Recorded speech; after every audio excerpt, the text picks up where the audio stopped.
Hello everyone on my channel.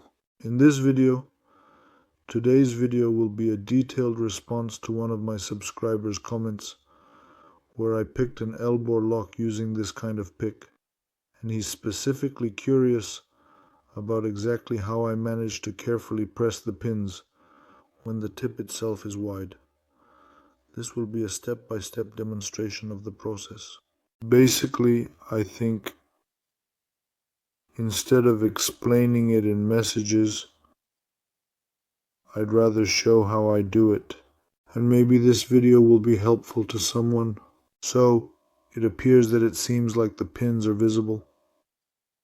That's it. It seems like a significant number of pins are now clearly and distinctly visible. So, I make a slight tension, and with the pick I press against the top part. So this pick is actually pressing on this pin. Right now I'm inserting it, pressing it against the top and the left side, and slowly pushing it in, pressing each pin. The reason I say I don't press fully is that I need to first get it into the top part of the lock. And with a little bit of turning of this pick, that's enough for me to open this lock. I think you can see that, right? Let's do a quick check again. We insert it into the top part of the lock, and we can see that we're pressing. So one pin is enough with this pick. We have the pin sitting between the two bumps on the pick, and with these bumps we press on these pins. So basically everything is possible.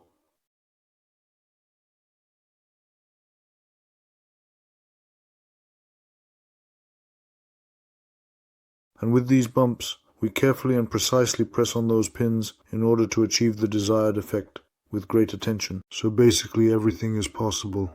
And even with a rake, if the rake isn't too long, but let's say has two bumps, that can also speed up opening some locks. You'll be pressing down on two pins at once, not one at a time, but two at the same time. So versatility is indeed quite an official attribute. Now let me try once more. Let me open it. Maybe it appears different on the video or something like that. I don't really know.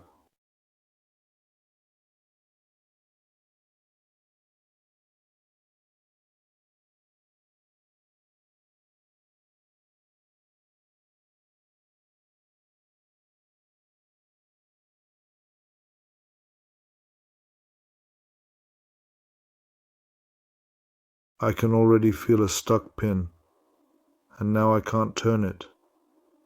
It's really extremely difficult to even insert a pick like this between the pin and the top of the cylinder.